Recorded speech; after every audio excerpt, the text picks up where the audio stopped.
Everyone knows me as Danny G. I'm a professional wrestler and a lucha libre superstar. I was born and raised in Albuquerque, New Mexico.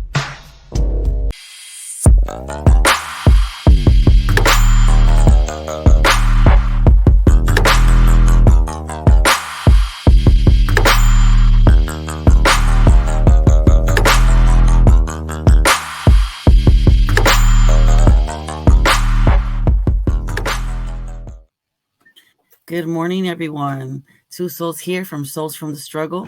And today we bring you a good conversation that you guys have been waiting for. And today we have with us a pro wrestler from New Mexico. And I would like to bring him on.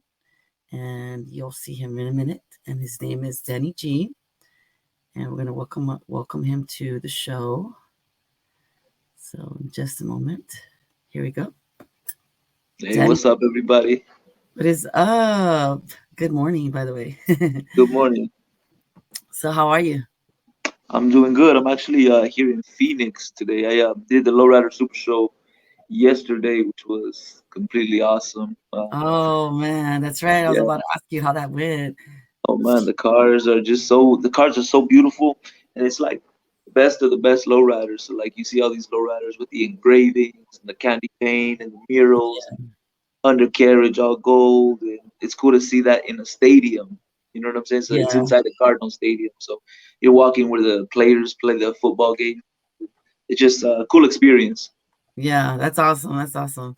So tell us a little bit about yourself, because I've been meaning to I want to have people know who you are, and a little bit about where you're from and how you all started being into pro wrestling. All right, so my full name is Dan Garcia. Everybody calls me as Danny G from professional wrestling, and I got that name from my trainer in San Antonio. But so, like as a teenager, I was heavy deep into gang life and selling dope and just kind of living how young adolescent teens live. Yeah. And I just got myself in a lot of trouble. I'd be hanging out with my homeboys all the time. We'd be gang banging, we fighting, taking guns places, selling dope at the park. And when you do that kind of lifestyle, there's a lot of shit that comes with that. Like you start getting involved with law enforcement. You're chased by cops. Cops start watching you. That kind of stuff, and you start losing friends too in the streets. The older that you get, and the more seriousness that you start to involve yourself in the street. So, some of your friends might die in gang violence. Some of your friends might get hooked on drugs. Some of them might be locked up. So you start to see these early consequences as growing up.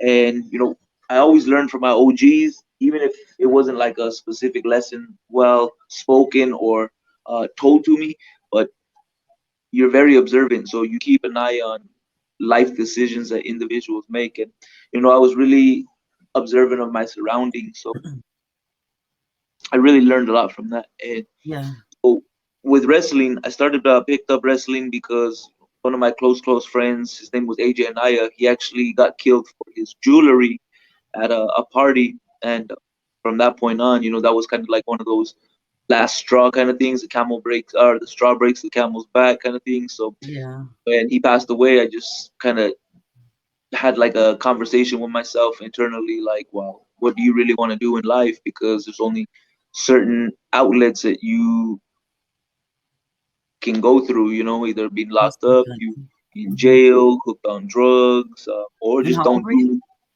I was about maybe 21 is when I believe he passed away. So about when I was 21, and when you're starting to at that age, you start to transition into like people start to have regular jobs where they work every day. Some people will, continue on with school, and some people just won't do anything at all. So, we're kind of at that fork in life where we're trying to decide, do we want to party? Do we want to make money? Do we have families? Where does life take us from that point? And unfortunately, with my homeboy AJ, gang life took him at an early age, and that's something that always stood out to me as something that I wanted to change my life in regards to. Yeah. So when that happened and that hit you, how did it make you feel when you lost your friend? And Like, what did it make you feel inside as far as like, what did you want to do? What was your next move? Well, it is devastating, you know. And I think if it happened earlier in our lifetimes, like when you're a teenager, I think my feeling or my retaliation would have been something completely different. You know, first thing you think about is who did it and how we gonna get him back. But since he died when we were kind of at that fork in life where some of us are starting to mature, some of us are starting to have families, work life, stuff like that. Yeah, You just kind of accept it with a grain of salt. Well, this is we chose gang life, and this is the kind of stuff that comes with when you choose gang life. And it's a very, very sad and unfortunate situation, and especially because that's somebody close to you. Somebody yeah, you spend your mornings with, that you walk to each other's houses as teenagers. You went to school with this person. You spent the night at their house. You um, party with them. You basically do everything with that individual, and for somebody yeah, to end that person's life, and it really makes you have a different view on what you want to do with your life. exactly. So when that happened, you decided to change your life around and like leave the gang violence and the whole like, you know, the whole neighborhood and go into like wrestling or No, so with my neighborhood, it's a little bit different, and every single neighborhood is completely different from every city, from different states.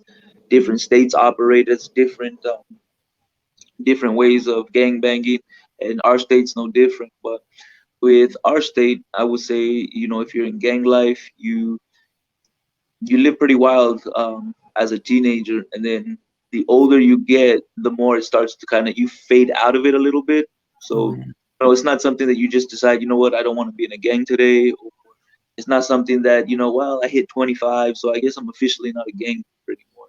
It's just something that you just start fading in and out. But a lot of my homeboys, like, they don't consider themselves ex gang members or anything. They just kind of look at it as, growing up, this is what we did, or and even as grown-ups today, there's still no punks or nothing like that. I'm pretty sure they still handle their business independently, but I don't think that they roll around all day in cars throwing up gang signs and wearing Yeah. bandanas anymore, stuff like that. But pretty sure they have their families, and if they need to get gangster, they still do. Yeah. So then did you end up I remember you were saying that you moved out and then you went to a different state or something like that. Yeah, so the state I moved out to was San Antonio, and I was kind of at that point in my life where you have to make a big risk to get a big reward. And moving out of state, that is a big risk, especially if you don't know somebody in that other state, because you don't have a support system there. Like, if your car fucks up, or you run into any kind of financial problems, health problems, anything, you have nobody in that city, you have nobody in that state that Yeah. really knows you, or considers you family. So it's one of those things where you have to take that huge leap in life, and basically make something happen. And moving out of state, not knowing anybody, starting a whole new lifestyle, new people you hang out with, new places you go out to eat, new routine, new places to work, Mm. that kind of stuff. So wrestling came with that second life. Yeah. So, but you wanted to be a wrestler like since you were little, like that's when you had envisioned yourself being in that? Yeah, so wrestling it's always held like a part of my life, like of my soul. Um, Growing up, my father and my mom, they were off and on a lot. So I would remember the times that I would be in good terms with my father and my mom, and just sitting on the couch and watching my dad. He wasn't a wrestling fan, but sometimes he would just put it on for background noise, and it'll catch his interest here and there. And I just actually kept my eyes to the TV, and I really, really liked it. Growing up, it was something that always I always liked. And I finally, to chase your dreams and do something you always wanted to do. It is possible, and I just had to make that happen. And your parents were supportive of you of going into a different state and moving out and getting yourself involved with pro wrestling? No, not really. It wasn't something that I had a conversation with him about. I was already at the age where it was just kind of like you're already an adult, so you could do what the fuck you want in life. You know what I mean? Yeah, so no, it wasn't something that I asked him, or they said, "Oh, that's a good job." My mom always known that I grew up liking wrestling, like as a kid, just because she would buy you action figures and magazines and shit like that. So Yeah, I'm pretty sure she just figured when I was growing up, like, oh, this is the phase. You know what I mean? It's just kind of like, oh, Hito likes wrestling, kind of like how we like movies for a certain time yeah, of our period of life, and then something else comes. But no, man, it's wrestling something that actually stuck with me. And for my father is just real proud that I have done something independently, because he sees my friends because he lives in the neighborhood too. So that's how I kind of got into gang life is by moving to my father's home, which he lived with my grandparents in Martinez Town. So he understood, a lot of my friends were getting in trouble. He's found guns in my room. He's I found crack know. cocaine cut up on a VHS tape. Um, so I'm pretty sure like he is real proud that I could have went a different avenue in life. Yeah.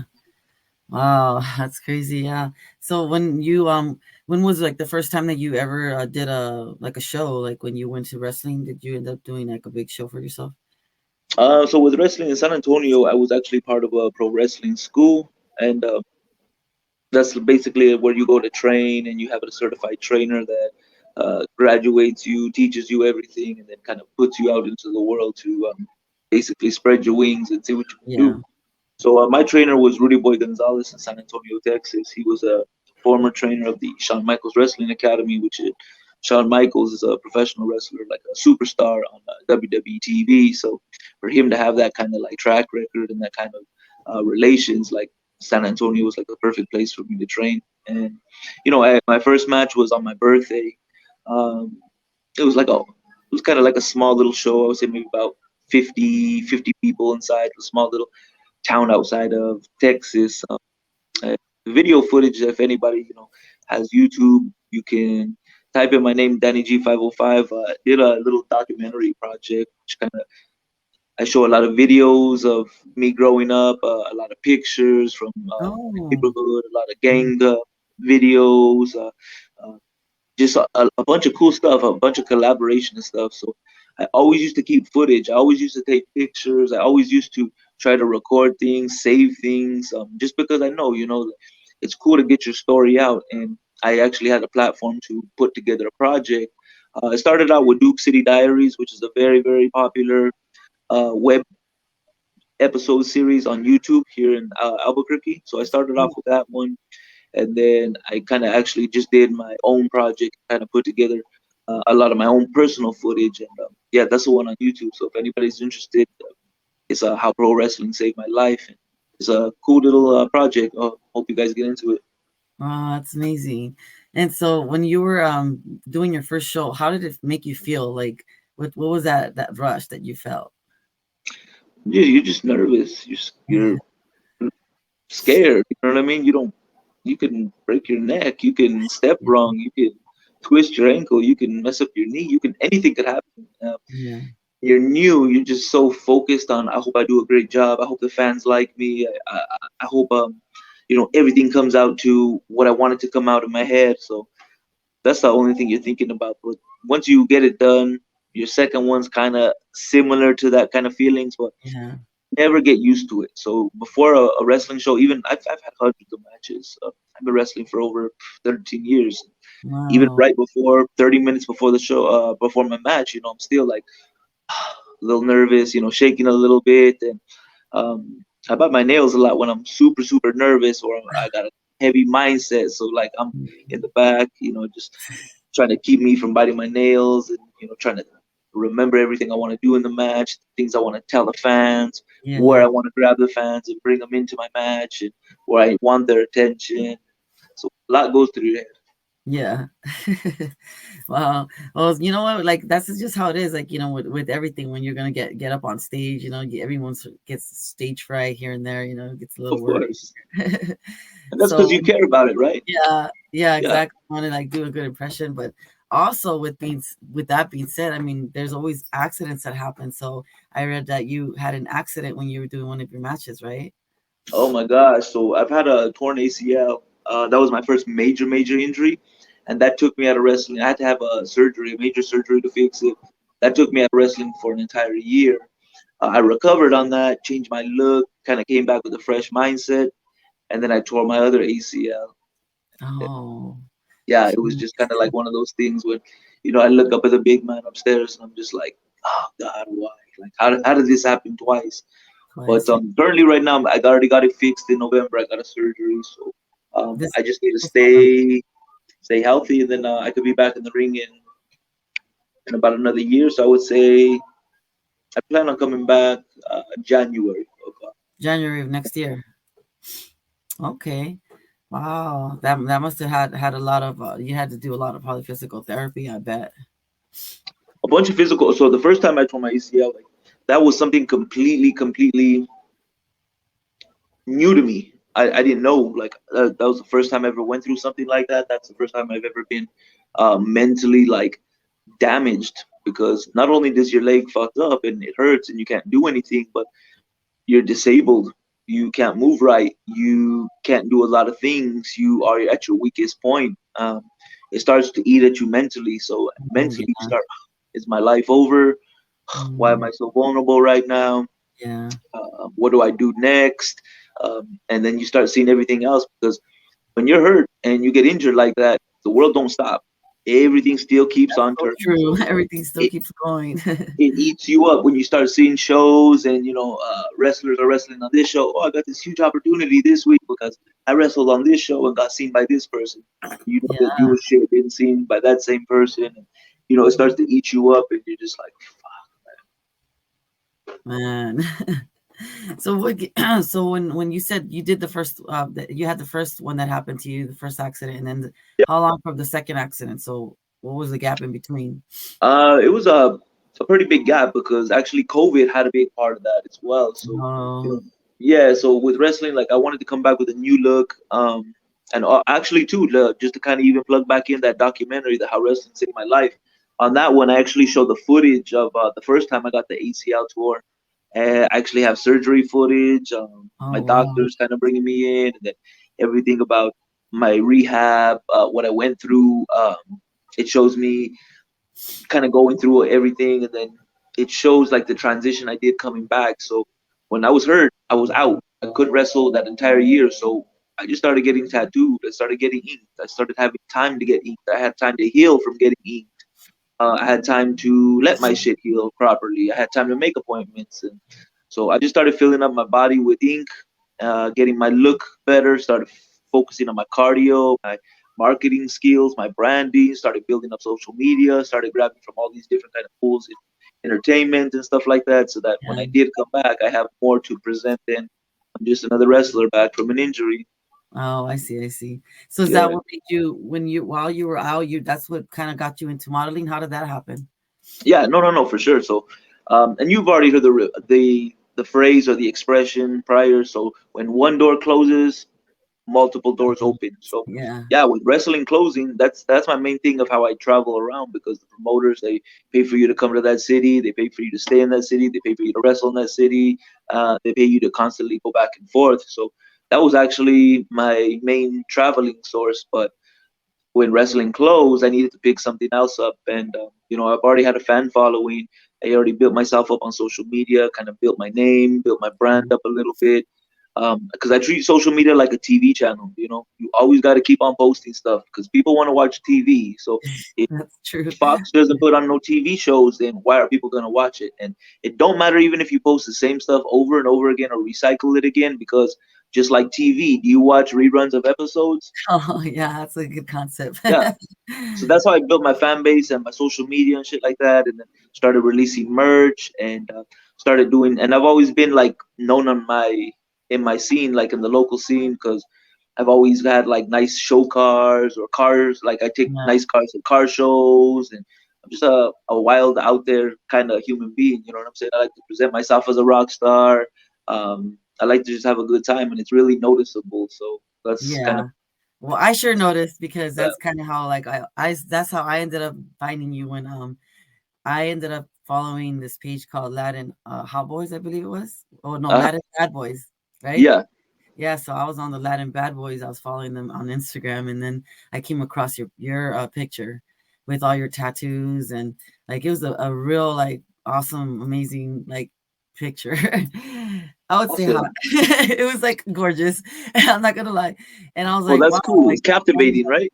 yeah, it was just like awesome, like the way it was, the picture and everything. So I started following you, and then that's when I started seeing more and more of your pictures and stuff. And then little did I know that I was actually following like a wrestler. I was just like, wait a minute, I gotta investigate more on this man here. So that's Surprises, surprises, you know? yeah, I was just like, okay, let me look more into him, and so I just started following you ever since then, and then ever since I created this show, I was just like telling the directors, I was like, hey, I need to get this guy on the show. I need to interview him because his life seems interesting. Because like I said, I did see a documentary of what happened to you with your accident and while you were when you were in the match, and I mean that must have took a toll, because whenever someone's doing their dream and they're living their dream, and then something like so like traumatizing happens to you like that, like it just also messes up something inside your heart, inside your Big soul. time, big Yeah. time. And then also too is like, it mentally prepares you that, you can accept something else like that if it ever did happen again. So you're Mhm. mentally strong, and you train yourself to endure, that kind of pain and that kind of mental unstability. And just like you were saying, like how you found me on that Latin Bad Boys, like sometimes it's like that with music or movies or stuff like that. Yeah. If you get like a song from somebody, you just like, "Ah, I don't know that artist, but I like this song." You start Yes. looking up that artist. Whoa, shoot, I like the beat on the next song. Actually, this artist is pretty cool. You know what I mean? I kind of Yeah. like this artist. I think that's cool, and I think that's how life. I think that's a fun part about life is just kind of learning something or getting pulled in by something and then just learning more about it and start to fulfilling your curiosity because if you have questions about that person, you start looking up interviews, you start looking up posts, or you start looking at their social media, and you kind of get a better understanding for the person. Yeah, that's so true. So then where are you at? So you've done the modeling, and right now you're out of commission, of course you said, right? So you're gonna go back until next year. So what is it that you're doing right now as far as modeling? I think you said you have a clothing line, right? Yeah, so so with having like a following and stuff like that, like a lot of people they want merch, they want something, they want some kind of extension of your brand or something like that. So I started to put out my own merch. It's actually Truly Blessed Clothing. And actually, let me see if I got a little song. Okay, so he's gonna show us some of it. Truly Blessed Clothing. Let me plug it in. So with my Truly Blessed Clothing, I understand my fan base. I understand my niche. I understand who follows me. I understand who interacts with me. And to be honest, it's 98% females. Maybe 90% usually out of state females. So Yeah, I know my niche. You know what I'm saying? I know what post get a lot of reactions for. So yeah. with that being said, I basically have my own merch for females. All So right, let's see it. basically kind of like some comfortable Oh, okay. women's type And that of, little we call logo them is the dolphin one. shorts. The logo right there says Truly Blessed. Yeah, check it out. Put it a little higher. Oh, okay. I see. I see it. You have an Instagram for that? I do Truly Blessed Clothing, or you can go to Danny G505, and I usually kind of always link the two. I always post like back stories, and don't forget, I also have a red tank top headed your way. Okay. Oh, nice. Yeah. I can't wait to get that because that's my favorite color. All right. So then, any like future events coming out that you want to go ahead and let people know about? So we just had Phoenix. We had a Arizona Super Show yesterday. I did the Monarch nightclub as the after party as a special guest, which is fucking awesome. Next event, I'm trying to think about something more recent, but we actually have New Mexico Tattoo Fiesta. That's in July. That's a tattoo convention in Albuquerque, which is cool because you can get tattooed by all these celebrity artists, and then it just kind of brings the tattoo community together. So all the models, all the artists, public figures, everything like that, content creators. It's just a cool place. And then we also got the super shows, the lowrider super shows that's coming in Albuquerque as well. It's kind of like an annual thing. I think I'll probably maybe do a booth, have a little promo team. Might collab with my boy Smurf. He has a Fuck Love Get Money brand. He got a bunch of new logos coming out. And then also, I just partnered with Chicano Clothing Company out here in Phoenix. And I'd like to actually bring them out there because they were doing hot numbers at the Super Show. I feel they could do the same at Albuquerque as well. Yeah, that's amazing. Oh, I'm so happy for you, So Yeah, that you way know what? We need to get you out here too. Maybe you oh could man, host a club event or something like that. that would be That'd be dope. awesome. Yeah, Yeah, totally. that would be definitely awesome, if I was to start like doing that stuff like in person. Because I wished I would have had this interview in person, to be honest. Hopefully, I mean, I am starting out, so hopefully one day like I could just start like going to different places here and there, and interviewing the people that I want to interview. Yeah, no, anything's possible. You know what I mean? And then the next thing's always going to be better than. So even if we did this kind of virtual kind of meeting like that, the Yeah. next one will be in person. Even if Yes. I got to make my way out there to California, work it into the schedule, or bring you out there, or meet somewhere between Vegas, anything like that, we'll make it happen. Yeah, exactly. So is there anything that you would like to like tell our viewers, our younger viewers that are watching, or maybe somebody that's interested in getting into the pro wrestling? Like, what would you want to recommend them or give them an advice for? Professional wrestling is it's what you make out of it. It's basically just another kind of platform. A lot of people have dedicated their entire life to it. Um, some people use it as a platform. Some people have used it to become superstars. Some people have used it to become models. Some people use it to become brand ambassadors. So it's basically what you make out of it. So if you've always liked it and you ever want to try it out, by all means, you gotta try things. You gotta try hobbies. You gotta exhaust your interest in these type of hobbies. Yeah, Even if it's not pro wrestling, even if it's art, even if it's music, even if it's fashion, even if it's fitness, whatever it is, if you have an interest and you like it, you have to exhaust your interest and exercise it to the fullest. exactly. That's how I agree with that too. And that's kind of like what I've been doing too. I don't want to sit back and just like let life pass me by. So I gotta like grab it, Yeah, grab it and go. because some things you might be good at, some things you might be great at, some things you might not be good at, some things you might not be great at. So Yeah. and find that out by experience. Mm-hmm. Mm-hmm. And are you still getting any tattoos? Are you still filling up that body? Yeah, so I just got a few more spots left on my legs. So I'm probably about maybe 85% complete, like with Oh my goodness. suit. Yeah, so Wow. but I got a bunch of appointments coming up this summer. So hopefully by August I should be fully covered, and I can start rocking out some different photo shoots. Yeah. And then next month I'll be cleared to run back in the gym, so I'll be in a better kind of body shape and whatnot. So since surgery, I just been eating everything I want. I've been drinking sodas, drinking root beer, eating wings, pizza, and just having a blast, enjoying myself. Yeah, enjoying yourself. Man, so you are covered from basically like your neck down, because I see that you don't touch your face, and a lot of times people do touch their face with their tattoos and stuff. So is that something that is there a reason why you don't tattoo your face? No, I guess it just hasn't grabbed me to that point where it's just like, oh, that's gonna look sick on me.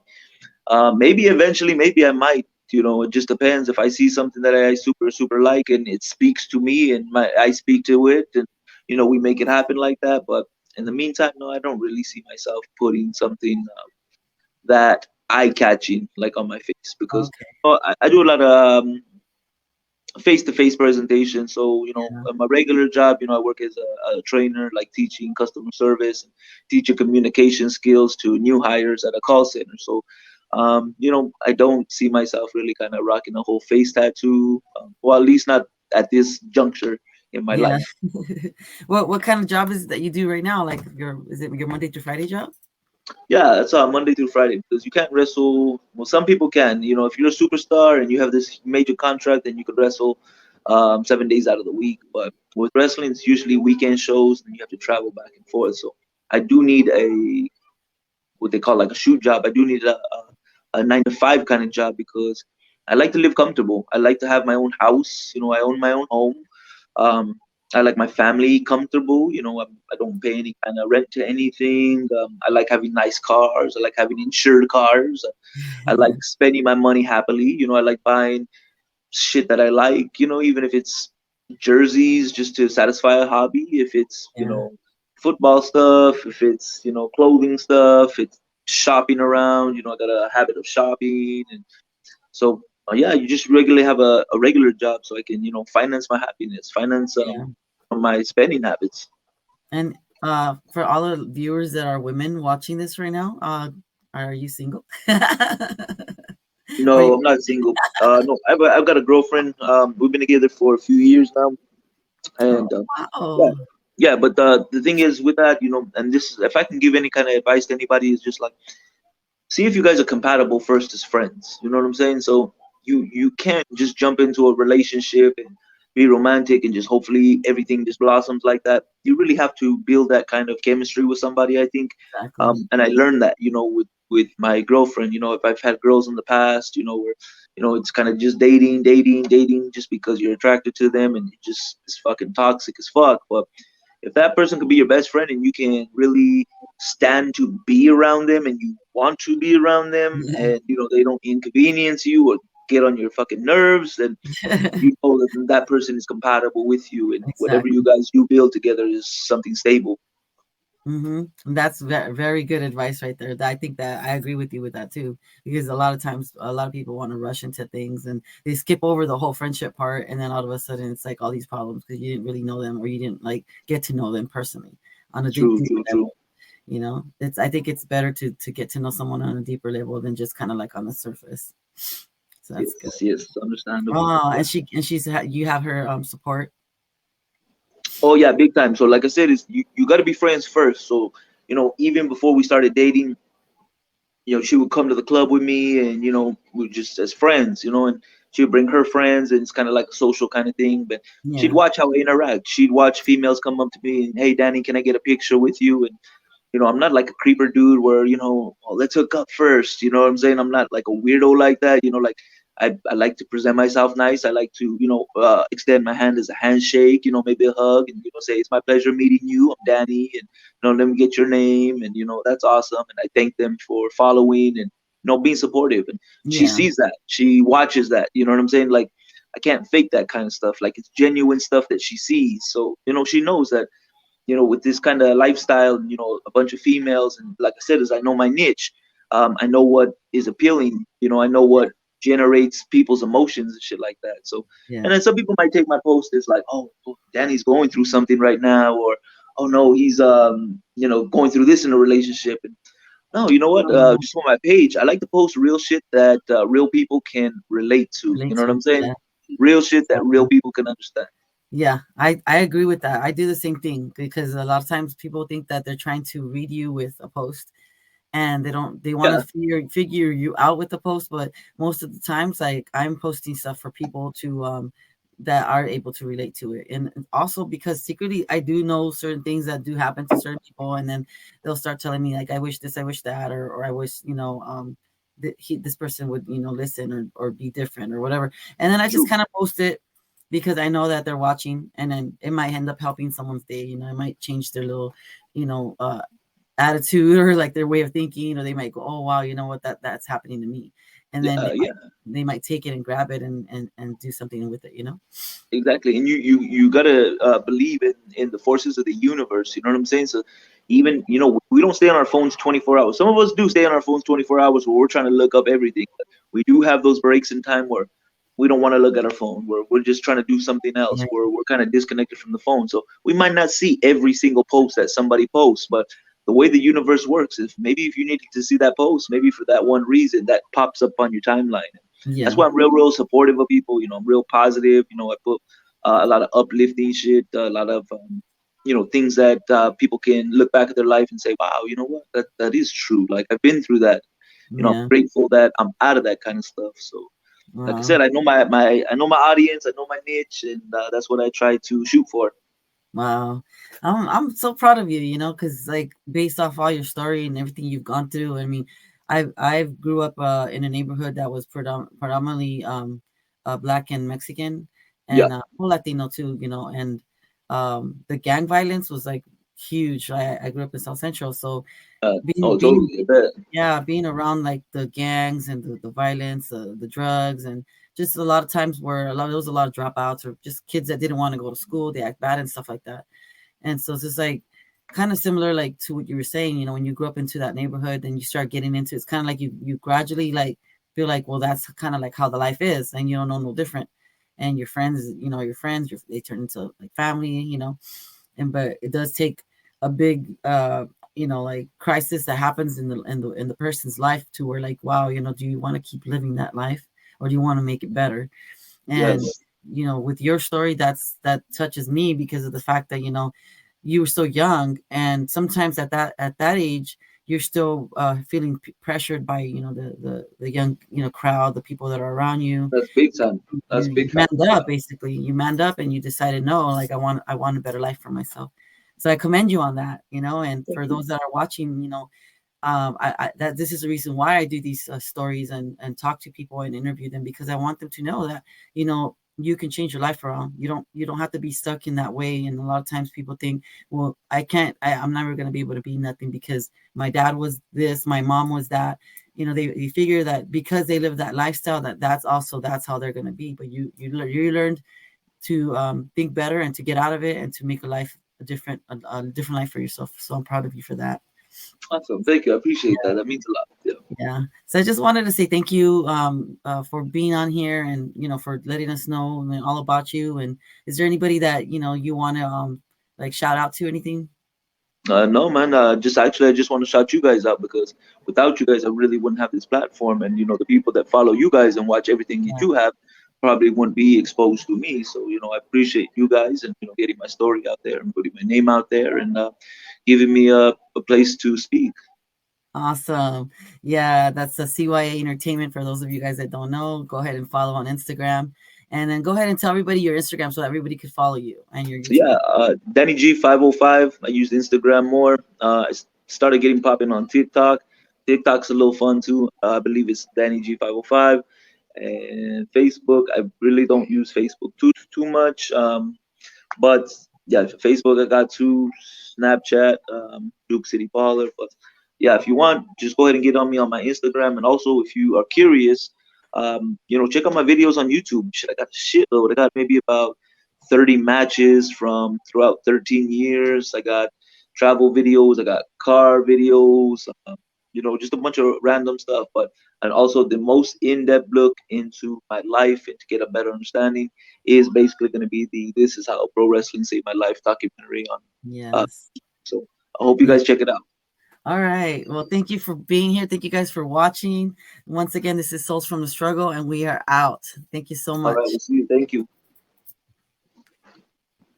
Okay, hold on a second. Let me end the broadcast. All right. Are you there? All right. So we just finished watching Souls from the Struggle. And like I said, I was like very interested in him because of the fact that I did see that he had an accident and I did see that he was struggling with it and living his life, in what the situation was. So just letting you guys know, everybody that's watching, you can push and go for your dreams. You do not need to let your past define who you are. Thank you once again. This is Two Souls Forever. And follow me on Two Souls Forever on IG. Go ahead and follow CYA Entertainment. And I wanted to say thank you to Vinyl Diffusion, our sponsors. And I want to say thank you to Official Doc TV 33. Go ahead and find us on the app. Upload the app on Doc TV 33. You can find it on Roku. You can find it on Amazon Fire Stick. And you can see more shows. Thank you.